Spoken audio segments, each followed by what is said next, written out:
গায়ন, সৎসঙ্গ, নাম জপ। তার মধ্যে সৎসঙ্গ প্রথম, তারপর নাম জপ, তারপরে কীর্তনে আপনার রুচি বাড়বে।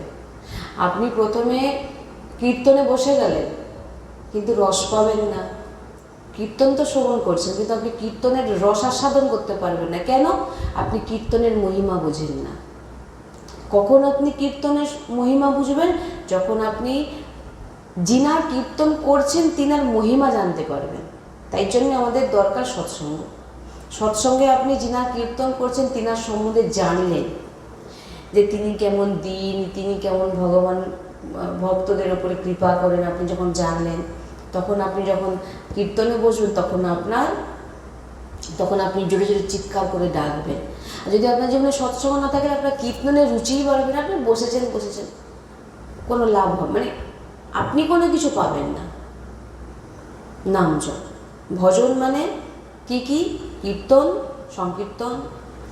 প্রথম সৎসঙ্গ, নাম জপ, সংকীর্তন, বাণী পাঠ। জিজ্ঞাসা করছে অনেকে বাণী পাঠ মানে কি? বাণী পাঠ মানে পদ গায়ন। আমাদের যেমন হিট 84, সেবক বাণী, রাধা বল্লভ অষ্টকম, স্ফুট বাণী, হ্যাঁ, এগুলোকে আমরা পাঠ করি। আমাদের গুরুজির নির্দেশে আমরা এগুলো পাঠ করি। একে দরকার, এটা হচ্ছে আপনার মন শুদ্ধি করবে, আপনাকে পবিত্র করবে। নাম জপ তো এটা বলার কিছু নেই, বহুবার বলেছি সৎসঙ্গে। আর সংকীর্তন একটা টাইম, ওই জন্য এই জিনিসে বেঁধে দিতে হবে। সে আপনি আর সৎসঙ্গে যদি আপনি না আসেন, দেখবেন এইগুলো থেকে আপনার রুচি উঠে যাবে। এগুলো থেকে আপনার করতে তো ইন্টারেস্ট লাগবে না। কেন লাগবে না? কারণ আপনার মধ্যে তো কি জিনিসটা নেই, সৎসঙ্গের পাওয়ার নেই, যার জন্য আপনার রুচি নেই। বসে আছেন তো বসে আছেন, আপনার মনেও হবে না যে একটা মালা জপ করি, আপনার মনেও হবে না যে একটা সংকীর্তন করি। ওই জন্য ভক্ত সঙ্গ বিশেষ অপার মহিমা। ভক্তদের মধ্যে বসে সৎসঙ্গ শ্রবণ করো, ভক্তদের মধ্যে বসে সংকীর্তন করো, বাণী গায়ন করো, নাম জপ একান্তে করো। নাম জপ একান্তে করতে হবে। নাহলে শুধু নাম জপ করছেন, এগুলো নেই, তখন কিন্তু অহংকার পুষ্ট হবে সব দিক থেকে। এইগুলো ভজন মানে এইটা, আর অন্য কিছু না। আপনি হয়তো নাম জপ একান্তে করছেন, এবারে আপনার মধ্যে অহংকার হবে কি? কিন্তু এই সৎসঙ্গ নেই, গুরু সৎসঙ্গ শুনছেন না, কীর্তন নেই, সেবা বাণী গায়ন নেই, শুধু নাম জপ করছেন। বলছেন যে এখানে কিন্তু আপনার আর কোনো সাধু সঙ্গ করছেন না, এখানে কিন্তু আপনার অহংকার পুষ্ট হবে। আপনার ভিতরে কি অহংকার আসবে? আমি প্রচুর, এটাই হয়ে গেল আপনার প্রথম। এই কারণে এই জিনিসগুলোর প্রয়োজন আছে। সৎসঙ্গ, কীর্তন, বাণী গায়ন, নাম জপ, এটাই হচ্ছে ভজন, আর অন্য কিছু না। এইটাই করলে আপনার সব হয়ে গেল, সব কিছু হয়ে যাবে। এবারে আপনি সৎসঙ্গ করছেন না, সৎসঙ্গ শুনছেন না। আমার গুরুজি তো এমনও বলেছেন, আমরা আজকে আলোচনা করছিলাম এই বিষয় নিয়ে। অনেক দূরে আছেন আপনি গুরুর কাছে আসতে পারছেন না, কিভাবে সৎসঙ্গ শুনবেন? এখন তো অনেক ব্যবস্থা ভগবান করে দিয়েছেন আমাদের। ভগবান রূপী ফোনের মাধ্যমে বলছেন গুরু, যেমন আপনি সৎসঙ্গ শুনছেন, গুরুকে একটি আসনে বিরাজমান করুন। বলছেন এই ফোনকেই আসনে বিরাজমান করুন। কি বৃত্তি রেখে? আমার গুরুদেব এইখানে বসে সৎসঙ্গ শ্রবণ করাচ্ছে। বসে যতক্ষণ সৎসঙ্গ হচ্ছে, বসে দৈন্যভাবে হাত জোড়ো করে শ্রবণ করুন, আপনার একই ফল। কিন্তু আপনি পারছেন না, সেটা আলাদা কথা। আপনি অনেক দূরে আছেন, আসতে পারছেন না, তার জন্য এটা বলা হচ্ছে। কিন্তু আমি যাচ্ছি না, আমি সৎসঙ্গ শুনবো না, সব গেল, যে কারো মানে সব গেল। এবারে যখন সৎসঙ্গ চলে যাবে, আপনার জীবনে কি ফিরে আসবে? ফিরে আসবে? সৎসঙ্গ জীবন থেকে চলে গেল। সৎসঙ্গ চলে গেলে নাম সংকীর্তন, আর শুধু নাম সংকীর্তন করলেও কোনো কিছু লাভ হবে না। তার সঙ্গে চাই সৎসঙ্গ, তার সঙ্গে চাই বাণী গায়ন, তার সঙ্গে চাই নাম জপ। সব কিছু একসঙ্গে যুক্ত থাকতে হবে, যে কোনো একটা করলে হবে না। এইগুলো হচ্ছে ভোজন। যখনই আপনার জীবন থেকে চলে গেল এইসব জিনিস, এইবারে পুরনো জিনিস ফিরে আসবে। প্রথম শুরু হবে গুরুর বিদ্বেষ, অনিচ্ছা, ধামে অনিচ্ছা, গুরুর প্রতি অনিচ্ছা, গুরুর প্রবচন শুনতে অনিচ্ছা, মালা জপ করতে অনিচ্ছা। তারপরে আসবে নিন্দা, অন্য লোকের নিন্দা নিয়ে ব্যস্ত থাকবে, দেখবেন এগুলো হচ্ছে পরপর স্টেপ বাই স্টেপ হয়ে যাবে, আপনার পতন হয়ে যাচ্ছে। এবার আপনি কি করবেন, অন্য লোকের চর্চা দেখবেন করতে ভালো লাগবে। এবারে মায়ার কবলে পুরোপুরি, একটা নিয়ম আছে সব জিনিসের, যখনই এগুলো বন্ধ করে দেবেন তখন দেখবেন আপনার জীবনে এগুলো ফিরে আসবে। আর সব থেকে বড় ক্ষতিকর জিনিস হচ্ছে নিন্দা করা, কারো চর্চা নিয়ে বসে চর্চা করা, এ খারাপ সে ভালো, বা সে এমন এমন করেছে। আর আপনি উপাসক, সাধক, ভগবত প্রাপ্তি করতে চান, আপনি অন্য লোকের চর্চা কিভাবে করতে পারেন? কি আপনি অন্য লোকের চর্চা কিভাবে? আপনি তাহলে উপাসক নয়। কারণ উপাসক সবার মধ্যে কাকে দেখে? দেখুন, বৃত্তি মনে আসতে পারে, ভিতরে আসতে পারে, কিন্তু ক্রিয়া যেন না হয়। আমি ঝগড়া করতে গেলাম বা আমি কারোর সঙ্গে বসে আলোচনা করছি, এটা ক্রিয়া হয়ে যাচ্ছে। বৃত্তি আসছে ভিতরে, আপনি চেপে দিন। কারোর প্রতি ভাবনা আসছে, সেটাকে প্রকাশ করা যাবে না, ভিতরে চেপে দিন। নাহলে আপনি প্রথমে তো ভজন যাওয়া মাত্রই আপনার জীবন থেকে সমস্ত অনিচ্ছা এসে যাবে, অনিচ্ছা এসে যাওয়া মানে আপনার জীবনে এসে যাবে নিন্দা। কারণ নিন্দা করতে, কারণ কাজ তো নেই, আর বসে বসে কি করবেন? লোকের সমালোচনা, এই ওটা করেছে সে, ওটা তোমার আপনার কিছু যায় না, আসে না, ওটা কোনো কাজের নয়, ওটাই করবেন, ওটাই করানো হবে। আপনি উপাসক, সৎসঙ্গ শ্রবণ করেন, আপনি বেঁচে যাবেন, কিন্তু যে করে না। আবার কি, কেউ সৎসঙ্গ অনেক করেছে, গ্যাপের জন্য তার ভিতরে কিছু প্রবলেম চলে যাবে, সৎসঙ্গের প্রতি অনিচ্ছা এসে যাবে, সৎসঙ্গ শুনতে ভালো লাগবে না, বোরিং লাগবে। কোনো ব্যক্তিকে দেখলে তার সঙ্গে কথা বলতে ভালো লাগে, কিন্তু সৎসঙ্গ শোনার বেলা মালা জপে অরুচি, সেবাতে অরুচি, অজুহাত দেখাবে, আমার এই প্রবলেম। এইগুলো হচ্ছে দেখে নেবেন আপনারা, এগুলো হয় নাকি? এই জিনিস থাকা চাই। প্রথম উপাসকদের যেটা দিন চর্চা হয়, ব্রহ্ম মুহূর্তে ওঠা, তুমি চাই সৎসঙ্গেতে যাও আর না যাও, 3টের সময় উঠতে হবে। আমি বলেছিলাম কি, যারা উত্তম উপাসক তারা কতক্ষণ ঘুমায়? হ্যাঁ না, উত্তম উপাসক তারপরে যে তারপরে আর নেই, ঠিকই বলেছে, 3 ঘন্টা মানে সদ্গুরুদেব ভগবান 1:30 থেকে তিনি মোটামুটি বলেছেন উত্তম উপাসক 2টোর মধ্যে সে উঠে পড়ে রেডি হয়ে যাবে। দিয়ে তার উঠে পড়ে তার প্রথম কাজ কি হবে? তারপর আপনি দেখুন, প্রথম কিন্তু আমি বলে দিচ্ছি, সব কিছু কিন্তু অভ্যাসের দাস। আপনার দেখবেন যখন উঠবেন, ওঠার পর যখন 2টোর পর উঠে যখন আপনি নাম জপ করতে বসবেন, আপনার কিন্তু ঘুম পাবে না। যদি আপনার ভগবত প্রাপ্তির লক্ষ্য থাকে তাহলে ঘুম পাবে না, আর যদি ভগবত প্রাপ্তির লক্ষ্য না থাকে তাহলে কিন্তু ঘুম পাবে। 2টোর সময় উঠে পড়ে আপনার দিনচর্চা, প্রথম 2টোর সময় উঠে পড়ে শৌচাদি সেরে, আপনার যদি শরীরে মানে দেহে শ্যুট করে তো স্নান করবেন, নাচে আপনি যেহেতু ভক্ত, আপনি জানেন আমার রাত্রেবেলা কোনো এমন খারাপ ক্রিয়া আমি করিনি, তাহলে আপনি সবসময় শুদ্ধ। আর যদি মনে করেন না গৃহস্থ ধর্মে আছেন, আপনি অশুদ্ধ মনে করছেন, যেহেতু স্নান করে নেবেন, আপনি সেটা বুঝে শুনে। এবার আপনি স্নান আদি সেরে মালা জপ করলেন, তারপর দিনচর্চা, সৎসঙ্গ, উঠতে কিন্তু হবে বাবু।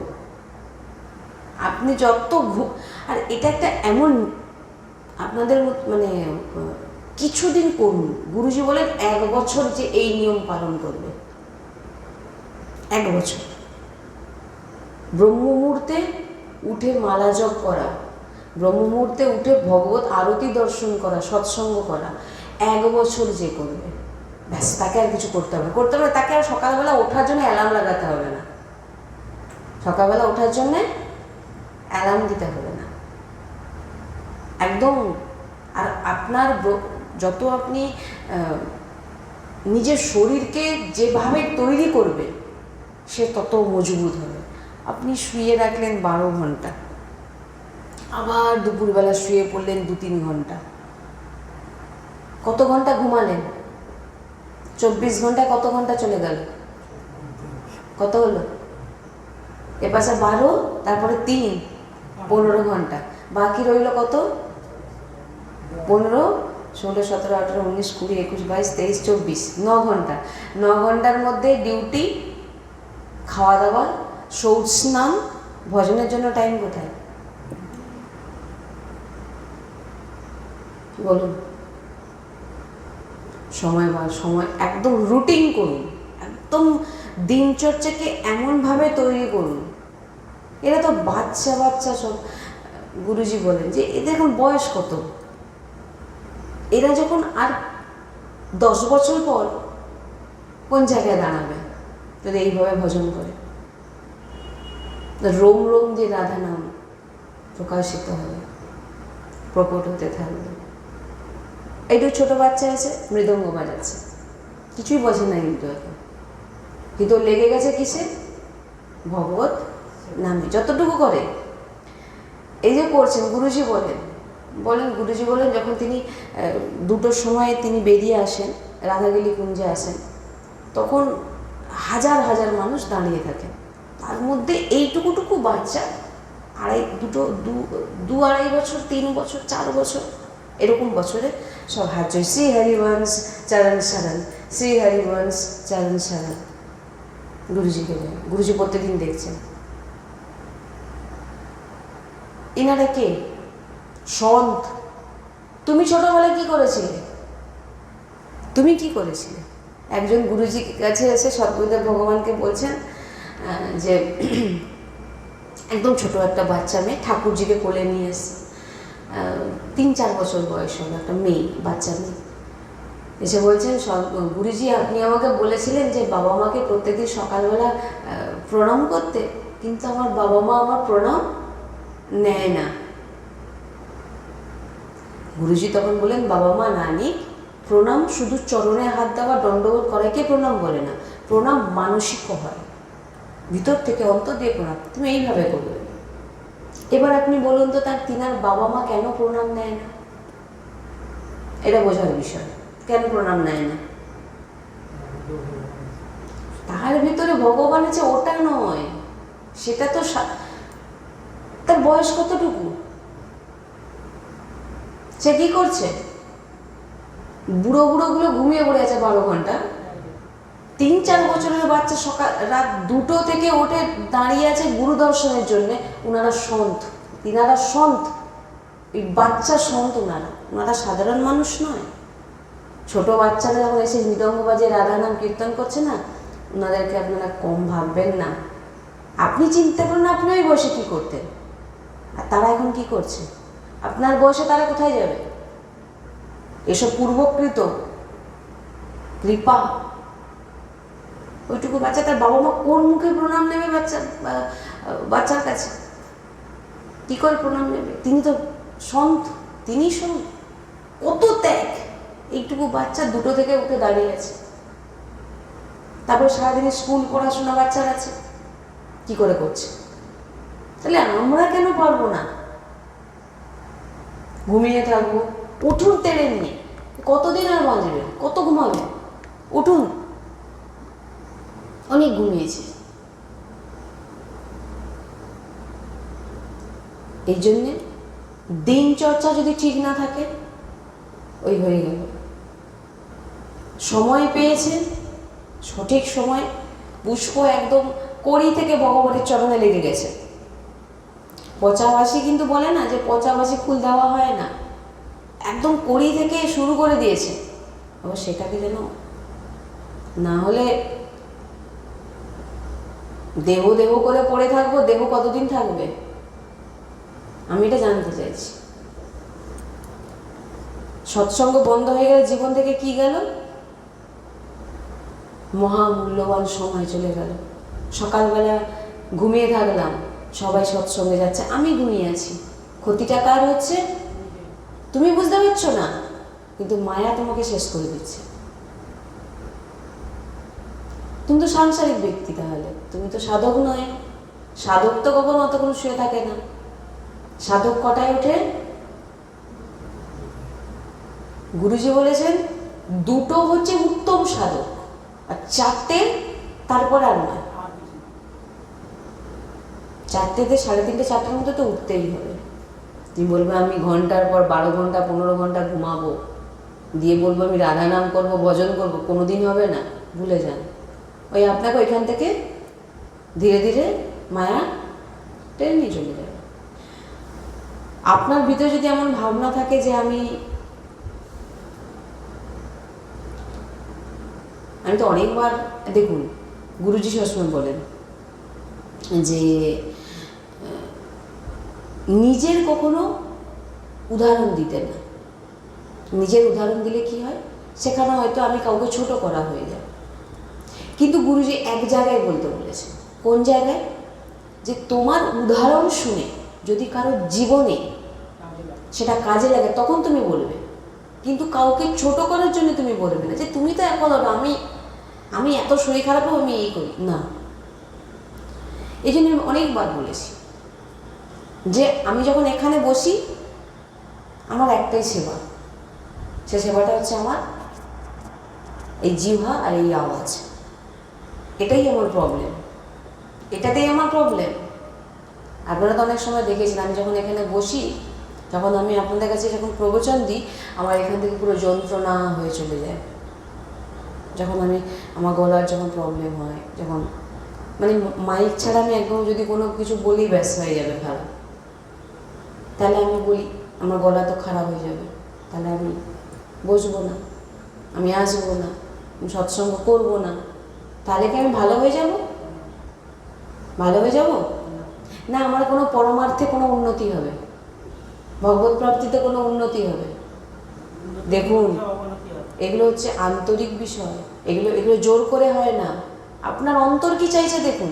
অন্তর যদি না বলছে ঠিকই আছে, কেন আপনি তো পুরো আপনি মায়ার কবলে পড়ে গেছেন, একবারে ঘুমাচ্ছি, বেকার ঝামেলা, কিছু একটা বাহানা দেখে কোনো রকম সৎসঙ্গ না যেতে পারলেই, এগুলো আন্তরিক বিষয়।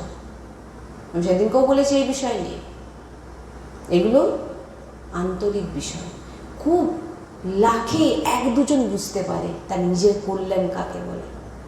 যার পেছনে ছুটছেন তাকে রাখতে পারবেন না, কিন্তু যার জন্য এসছেন সেটাকে আপনি করার চেষ্টা করুন। যখন আপনি 1 বছর নিত্য আপনি এইরকম ব্রহ্ম মুহূর্তে উঠবেন, অল্প ঘুমাবেন, এটা আপনার বলেছেন 6 ঘন্টা শরীরে আমাদের ঘুমের প্রয়োজন। এখন 3 ঘন্টা ঘুমালেন, আপনি অন্য সময় 1টা ঘন্টা ঘুমিয়ে নিতে পারবেন। 4 ঘন্টা হলে একদম পারফেক্ট সাধকদের জন্য। এবার যারা সাধক নয় তাদের জন্য 6 ঘন্টা বলা হয়েছে। তো 6 ঘন্টা ঘুমাবেন। তো 6 ঘন্টা ঘুমালে আপনি, সাধক কখনো ঘুমিয়ে সময় নষ্ট করে না, কখনো দেখবেন। আপনি যত সাধকদের দেখবেন সব 2টোর সময় উঠবেই। 2টোই হয় আমাদের সকাল ব্রহ্ম মুহূর্ত। কতটা সময় আপনি ভজন সময় পেয়ে যাচ্ছেন। এবার আপনি সারাদিন সাংসারিক কাজ করুন না, 3টে, 2টোই পাচ্ছেন না, 3টে। উত্তম সাধক তাদের জন্য বলা হচ্ছে 2টো, সে ব্যাপার আলাদা। 3টে সময় উঠুন। তাহলে আপনি উপাসা বলেন কোথা থেকে, যদি ঘুমিয়েই থাকলেন। আর আপনি যার পিছনে ছুটছেন তাকে আপনি কতদিন বাঁচিয়ে রাখতে পারবেন? আমরা দেহের কথা বলি না। সদ্গুরুদেব ভগবানকে দেখে আর কোনো উদাহরণ আমার মনে হয় দেওয়ার কিছু আর নেই। নড়তেও পারে না। এই যে বসে আছেন, খুব চারদিকে বালিশ টালিশ দিয়ে বসিয়ে রাখা হয় না। সৎসঙ্গ করছেন, সকাল থেকে 1:30 থেকে শুরু করেন পরিক্রমা, তারপর সৎসঙ্গ, আরতি, কীর্তন, বাণী গান সব কিছু, একান্তিক বার্তা সব কিছু করে তারপর তিনি কিছু প্রসাদ পান। তিনার অনেক খাওয়া দাওয়ার অনেক লিমিট আছে। তারপরে যেহেতু কিডনির প্রবলেম, জল অল্প, শৌচ আদি ঠিকঠাকভাবে হয় না, প্রচুর কষ্ট, তার মধ্যে তিনি দিনচর্চা দেখুন। একটা কিডনি খারাপ ব্যক্তির কীরকম থাকা উচিত? যিনার কিডনি খারাপ হয়ে যায় তিনি তো বেড রেস্ট, কিন্তু দেখুন দিনচর্চা দেখুন। এই বয়স থেকে যখন সব কিছু আমি ত্যাগ করেছি ভগবত মার্গে এগোবো বলে, সেটা যদি না করে আমি পরচর্চায় মগন থাকলাম, যেই আসলো তার সঙ্গে দুনিয়ার চর্চা করতে বসে গেল, তাহলে তুমি জেনে নাও তোমার এইখানেই তোমার পতন শুরু।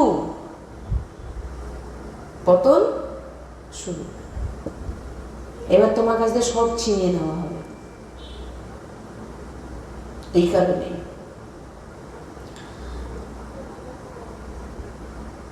দেহ ভালো থাকবে না থাকবে শ্রীজির উপর ছাড়ে, লাডলির উপর ছাড়ে। লাডলিকে যদি ভালোবাসো, লাডলি দেখে নেবে। তুমি তোমার ভজন সাধনে এগো। এই দেহ তো যাবেই, বারবার তো সদ্গুরুদেব ভগবান একটা কথা বলি, মরতে আমাদের একবারই হবে, বারবার দুবার মরবেন না, তো একবার দেখে নেওয়া যাবে। কিন্তু এই না যে আমি দেহর জন্যে আমি সৎসঙ্গ বন্ধ করে দেবো, কীর্তন বন্ধ করে দেবো, বাণী গায়ন করা বন্ধ করে দেবো, আর কি করব? পরচর্চা করব, যে আসবে তার সঙ্গে গল্প করতে বসে যাব। কি না, আমি অসুস্থ, আমার সময় টাইম পাস করতে হবে, এখন ঘরে বসে কি করব? কারণ ভজন তো হবে না, সৎসঙ্গ নেই, কি করবে? পরচর্চা। দেখুন, আপনারা নিজেরাই দেখুন না, আপনারা চিন্তা করে দেখুন কি হয়। সাধারণ এটাই হয়। তাই আমার নিবেদন যে সবসময় খুব মূল্যবান জীবন ভগবান আমাদের দিয়েছেন, এটাকে তাকে প্রাপ্তির কাজে লাগান। আপনার দেখুন, আপনি সংসারে আছেন, গুরুজি বলেছে সংসার ছেড়ে দিতে, আপনি সংসারে থাকুন। যে নিয়ম আপনাকে বলা হচ্ছে, যে আমি তো আমার মাঝে মাঝে আমি অবাক হয়ে যাই যে মানুষ এত কিছু শোনার পরেও তার জীবনে কেন পরিবর্তন হয় না। কোনো মানুষ যখন এত সৎসঙ্গ শুনছে তবু পরিবর্তন হচ্ছে, তার মানে কি? তার দোষটা কোথায়? তার দোষ হচ্ছে সঙ্গ। কি ভজন তো আপনার নেই, আর যে ভজনের পরমাণু যে বেরিয়ে তাকে দূর করবে সে ক্ষমতা তো নেই। ভজন নেই, নাম জপ নেই, কিছু নেই। হয়তো একটু কোথায় ঘুরাচ্ছেন মালা, সামনের ব্যক্তি যা চলে আসলো।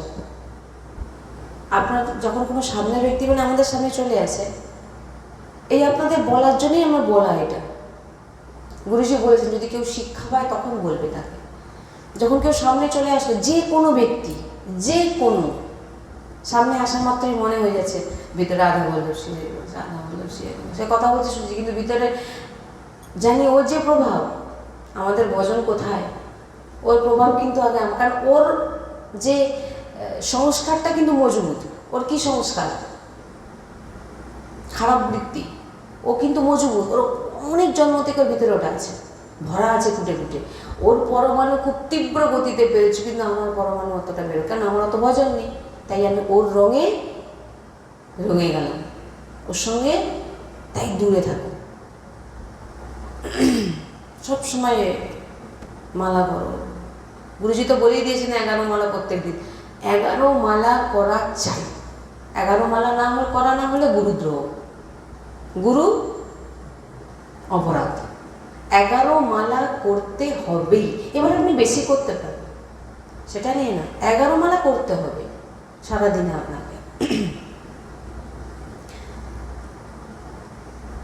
তাই জন্যই বারবার যে সঙ্গটাকে পরিবর্তন করুন, এমন সঙ্গ করবো না, সবার মধ্যে দ্বেষ রাখবো না, সবার মধ্যে ভগবান বিরাজমান, সবাইকে প্রণাম।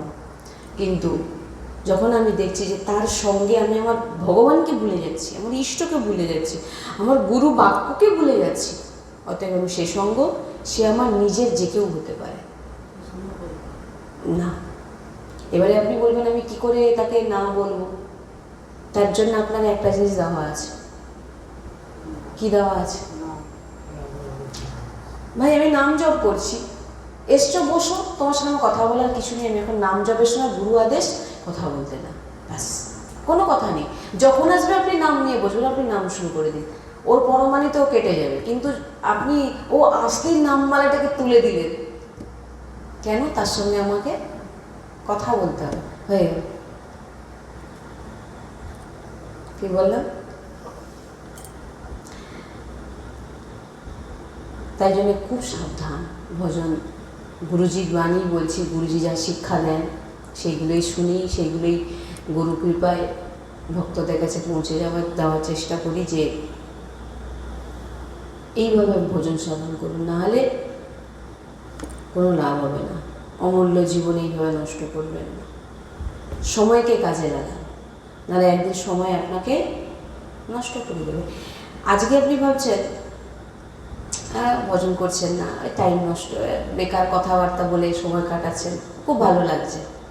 একদিন এমন সময় আসবে আপনি ভজন করতে চাইবেন, কিন্তু আপনার কাছে এতক্ষণ সময় থাকবে না। তাই সময় থাকতে থাকতে ধরে নিন, এমন করে নিন 10 বছর এমনভাবে নাম জপ করে, সৎসঙ্গ শুনে, কীর্তন বাণী গায়ন, খুব শরীরকে শাসনে রাখুন। খাওয়ার আহার কোনো পুষ্টিকর, কোনো মন মর্জি খাবার দেওয়া যাবে না, যা সেবা হবে নিজেকে করে রাখুন। ঘুম কম করুন, ভজন করুন। গুরুজি সবসময় বলেন ভজন করো, ভজন করো, কঠোরে রাখুন। কিছুদিন পরে দেখবেন আপনাকে কোনো নিয়ম করতে হবে না, ও পুরো অলরেডি তৈরি হয়ে যাবে। যেমন আমরা তৈরি করি না, লোকের দুর্নাম করতে আমাদের বেশ ভালো লাগে না, তখন ভজন করতে ভালো লাগবে। আর তখন ভজন করতে হবে না, ওই এমনিই হতে থাকবে। 2টো বাজবে না তার আগে আপনার ঘুম ভেঙে যাবে, এতটুকুর বেশি আপনার পেতে ইচ্ছে, এগুলো অভ্যাস। গুরুজি বলে 1 বছর তুমি করো, তুমি দেখতে পাবে। আর নাহলে ঘুমিয়ে থাকবে, মালা জপ করবে না, সৎসঙ্গ করবে না, সেবা করবে না, কীর্তন করবে না, তা তুমি জেনে নাও তোমার পতন শুরু। তাহলে তুমি গুরু অপরাধ করেছো, বৈষ্ণব অপরাধ করেছো, যার জন্য তুমি সৎসঙ্গ থেকেও দূরে হয়ে গেছো। সে যে কোনো উপায়, গুরু অপরাধ হওয়া মাত্র জানতে হবে আপনার জীবন থেকে গেল। কারণ যতক্ষণ আপনি গুরুর আন্ডারে থাকবেন, গুরুজি সবসময় বলেন, ততক্ষণ কিন্তু আপনাকে কোনো যদি ভুলও আপনি করে ফেলেন, আপনার কিন্তু ক্ষতি হবে না। গুরুর আন্ডারে আছেন, গুরুর আন্ডারে বাইরে যখন চলে যাবেন, ব্যাস, এখানে গুরু বাঁচিয়ে নেবে, কিন্তু সেখানে বাঁচাবে না গুরু।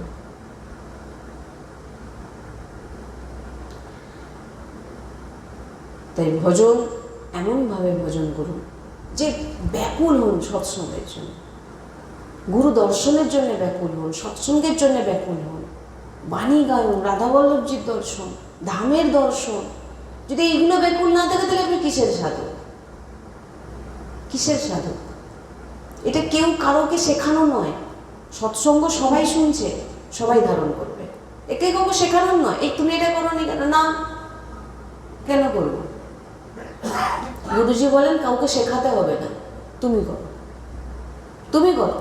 তো একটুক্ষণ আগে গুরুজি সৎসঙ্গ বলছিলেন, তুমি রাধা রাধা বলছো বলে তুমি ভাবছো যে জগতে সবাই রাধা রাধা বলবে। কেন তারা মাছ মাংস কেটে খাবে? কেন রাধা রাধা বলছে না? তাহলে তোমার অপরাধ হয়ে যাবে। তা তুমিও করতে পারবে না, না তোমাকে কাউকে বলতে হবে না, তুমি নিজে করো, তুমি নিজে করো, তুমি নিজে নাম করো। সৎসঙ্গ তো সবাই শুনছে, বিবেক ভগবান, বুদ্ধি ভগবান সবাইকে দিয়েছে। সৎসঙ্গ শুনছে, শোনার পর এবারে তার বিবেক বুদ্ধিতে কি আসে বসে জানে, সে যদি ভজন না করে আপনি জোর করে কিছু করাতে পারবেন না তাকে। সে যদি বলে আমি পরচর্চা করবো, আপনি কিছু করতে পারবেন না, পরচর্চাই করবে, আপনি চাইলেও তাকে পাল্টাতে পারবেন না। সবাই সৎসঙ্গ শুনছে, সবাই জানে আমাকে উদ্ধার হতে হবে, আমাকে ভগবত প্রাপ্তি করতে হবে, আমাকে লাডলির কাছে যেতে হবে। এখানে শেখানো কাউকে নেই, সবাই সৎসঙ্গ একসঙ্গে শুনছেন বসে। নতুন কিছু তো নয়, শুনছেন তো কানে সবাই, বিবেক বুদ্ধি আছে। তাহলে এবার আপনাকে সেটাকে, নাহলে আপনি সময়কে নষ্ট করবেন, সময় একদিন আপনাকে নষ্ট করে দেবে। তাই খুব সাবধান, ভজন করুন, খুব ভজন করুন। ভজন মানে শুধু নাম জপ ভজন নয়, ভজন মানে শুধু নাম জপ নয়, ভজন নাম জপ একটি অঙ্গ ভজনের। ভজনের মধ্যে প্রথম পরে সৎসঙ্গ। এই যে সৎসঙ্গ করছেন, এটা ভজন করছেন। এই যে কীর্তন করলেন, এটা ভজন করলেন। এখনই আপনারা বাণী পাঠ করলেন, এটা ভজন হলো। এই যে আপনারা নাম জপ করছেন, এটা ভজন। জীবনে সব থাকা দরকার এইগুলো। আর এগুলো যদি না থাকে তাহলে জীবন, তাহলে জেনে নিন আর হবে না। সময় খুব কম, সময়টাকে কাজে লাগান।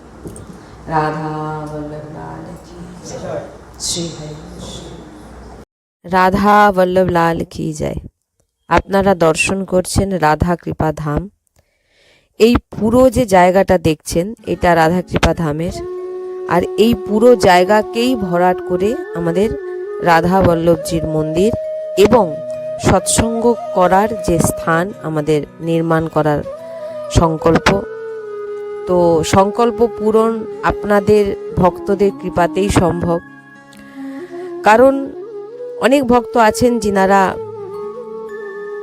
অনেক কিছু করতে চান, আসতে চান সৎসঙ্গে, কিন্তু আসতে পাচ্ছেন না। আপনারা ঘরে বসেই আপনারা রাধা কৃপা ধামে মন্দির নির্মাণ করান। এখানে এসে যে ফল প্রাপ্তি পাবেন, করতে পারবেন আপনারা, সেই একই ফল আপনারা এই পুরো জায়গা ভরাট করে মন্দির নির্মাণ করে আপনারা সেই একই ফল প্রাপ্তি করতে পারেন। এটা সাধারণ কথা নয়। আপনারা দর্শন করুন এই যে পুরো জায়গাটা, এই পুরো জায়গাটাকেই ভরাট করার সংকল্প আমাদের। এই পুরো জায়গা যতক্ষণ না আমরা ভরাট করতে পারছি, মন্দির নির্মাণ করতে পারছি, অনেক ভক্ত চাইছেন এখানে আসতে, থাকতে চাইছেন, সেবা করতে চাইছেন, কিন্তু পাচ্ছেন না। আপনারা দেখুন এই যে আমরা যাচ্ছি, এই পুরো জায়গাটা, এই পুরো জায়গাটাই ভরাট করে আমাদের মন্দির নির্মাণ করার সংকল্প।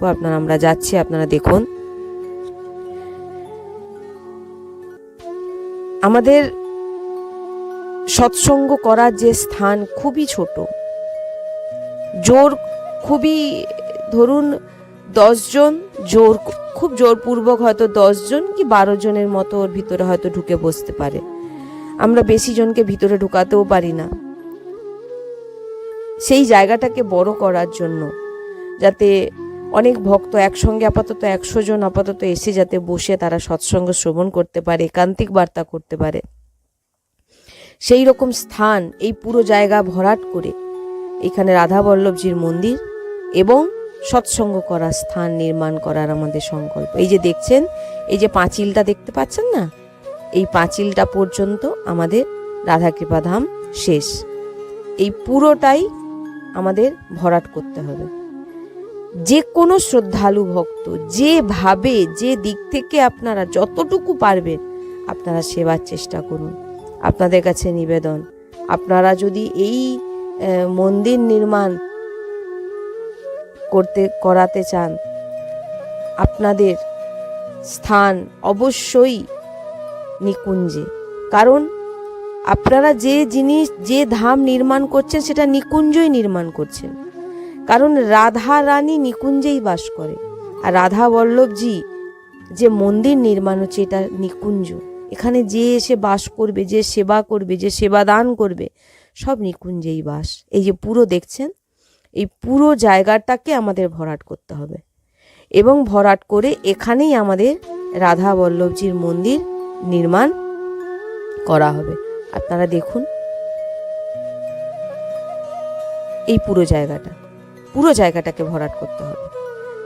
তো আপনারা যে কোনো শ্রদ্ধালু ভক্ত, আমার নিবেদন আপনাদের কাছে, আপনারা অবশ্যই সাহায্য করুন যাতে আমরা এই নিকুঞ্জকে নির্মাণ করতে পারি। বৃন্দাবন ধামের একটি শাখা রাধা বল্লভজি বিরাজমান হবে এখানে, এবং এই স্থানেই প্রত্যেকটি ভক্ত আজীবন কাল বাস করতে পারবে, এমন আমরা চিন্তা ভাবনা আমাদের ভিতরে আছে। যে যিনারা অনেক ভক্তরা ফোন করছেন যে আমরা আজীবন বাস করতে চাই নিকুঞ্জে, রাধাকৃপা ধামের নিকুঞ্জে, রাধা বল্লভজির মন্দিরের সেবা করবেন এবং আজীবন বাস করবেন। তো সেই জন্যেই আপনারা দেখছেন এই জায়গাটাকে ভরাট করে এখানে মন্দির নির্মাণ, সৎসঙ্গের স্থান আমাদের তৈরি করতে হবে ভরাট করে।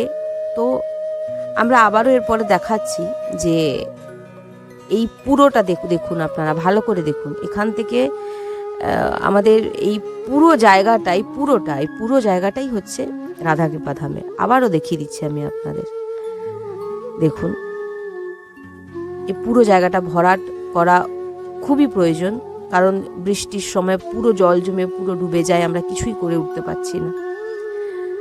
কারণ আপনারা দেখতেই পাচ্ছেন এখনো সেই জল, এই যে দেখছেন সামনে সেটা কিন্তু পুকুর নয়, সেটা এমনিতেই জল জমে গেছিল, পুরো সমান হয়ে গেছিল।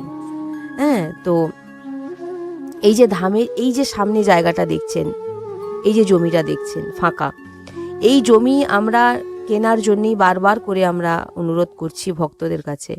কারণ এই জমি নিলে এইখানেই আমাদের যে মন্দির, যে আশ্রম নির্মাণ হবে, এখানেই আমাদের আজীবন যারা এসে ধামে, এই নিকুঞ্জ ধামে বাস করতে চান, তারা এখানে এসে করতে পারবে আজীবন। আপনারা বৈরাগ্য নিয়ে এখানে এসে নাম জপ, নাম সংকীর্তন, সৎসঙ্গ এবং প্রসাদ সেবা এবং ধামে থাকা, এই রকম ব্যবস্থা আমাদের করার খুবই ইচ্ছে। যারা চাইছেন এখানে এসে বাস করতে, তাদের আমরা জায়গা দিতে পারছি না, এক রাত থাকারও আমাদের জায়গা নেই। আপনারা বুঝতেই পারছেন, আমরা তো পুরোটাই আপনাদের খুলে দেখাচ্ছি, আপনারা দেখছেন।